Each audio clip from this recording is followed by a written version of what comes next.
सुहाग रात का मनहूस कमरा। शादी की तकरीब खत्म हो चुकी थी। तमाम मेहमान अपने घरों को जा चुके थे। हवेली के दरो दीवार पर अब खामोशी का राज था, लेकिन इस खामोशी में एक अनजान सा खौफ छुपा था, जैसे ये दीवारें किसी राज को अपने अंदर दफन किए बैठी हों। ज़ैनब को सजा सजाया उसके कमरे में भेज दिया गया था। चारों तरफ सुर्ख गुलाब बिखरे हुए थे। कमरे में हल्की हल्की खुशबू फैली हुई थी, लेकिन ज़ैनब का दिल बेचैनी और घबराहट से भारी हो रहा था, जैसे कुछ गलत होने वाला हो। वो आहिस्ता आहिस्ता बिस्तर पर जा बैठी, इर्द गिर्द का जायजा लिया, मगर सब कुछ नॉर्मल लग रहा था। मगर दिल की धड़कन बेकाबू हो रही थी, जैसे किसी ने उस पर भारी बोझ डाल दिया हो। अचानक उसे आईने की तरफ से कुछ हरकत महसूस हुई। उसने नजरें उठाकर आईने में देखा तो उसका अक्स कुछ लम्हों के लिए जामिद हो गया, जैसे कोई उसकी जगह खड़ा हो। ज़ैनब ने चौंक कर पीछे देखा, मगर वहाँ कुछ नहीं था। उसने दोबारा आईने की तरफ नजर डाली और इस बार उसके अक्स ने मुस्कुराकर आंखें झपकाई, मगर ज़ैनब ने कुछ नहीं किया था। ज़ैनब के जिस्म में सनसनी दौड़ गई। उसका सांस तेज हो गया। वो पीछे हटने लगी, मगर उसी लम्हे दरवाजा खुला और फहद अंदर आया। क्या हुआ ज़ैनब? तुम इतनी घबराई हुई क्यों लग रही हो? ज़ैनब ने जल्दी से आईने की तरफ देखा, मगर उसका अक्स अब नॉर्मल था। शायद ये सब उसका वहम था।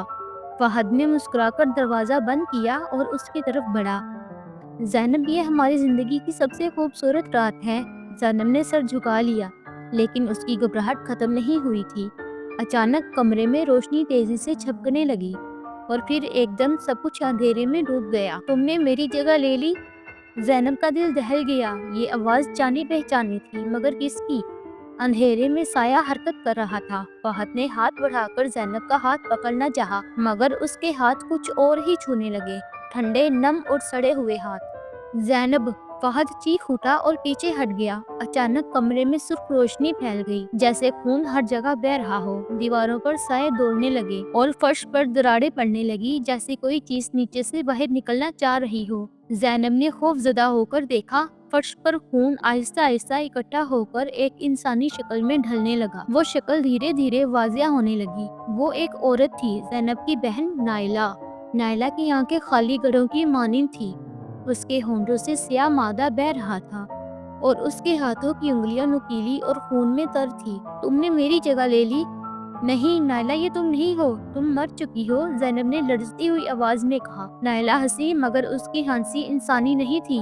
उसमें दर्द, गुस्सा और वहशत थी। हाँ, मैं मर चुकी हूँ, मगर मैं तुम्हें भी अपने साथ ले जाऊंगी। अचानक कमरे के तमाम दरवाजे और खिड़कियां जोर जोर से बजने लगी। पर्दे जलने लगे और हवा में जली हुई गोश्त की बू आने लगी। फहद ने ज़ैनब को पकड़ा और दरवाजा खोलने की कोशिश की, मगर दरवाजा जैसे दीवार का हिस्सा बन चुका था, हिलने का नाम नहीं ले रहा था। नाइला का साया अब ज़ैनब के करीब आ रहा था। ज़ैनब का जिस्म कांपने लगा, उसका सांस रुकने लगा। नाइला ने अपना नुकीला हाथ ज़ैनब के गले पे रखा और आहिस्ता आहिस्ता दबाने लगी। ज़ैनब की आंखें बाहर निकलने लगी, उसके होंठ नीले पड़ने लगे। कोई बचाओ, वो मुश्किल से बोली। उसी ही लम्बे फहद को एक तवीज़ याद आया जो उसकी माँ ने दिया था। उसने कांपते हुए हाथों से जेब से तावीज़ निकाला और जोर से नाइला के चेहरे पे फेंक दिया। नाइला की चीख से पूरा कमरा लर्ज़ उठा। नहीं, मैं नहीं मर सकती, ये मेरा कमरा है। वो चीखती चिल्लाती हुई धुआं बनकर हवा में तहलील हो गई। दरवाजा खुद ब खुद खुल गया और बाहर से रोशनी अंदर आ गई। सब कुछ पहले जैसा हो चुका था, जैसे कुछ हुआ ही ना हो।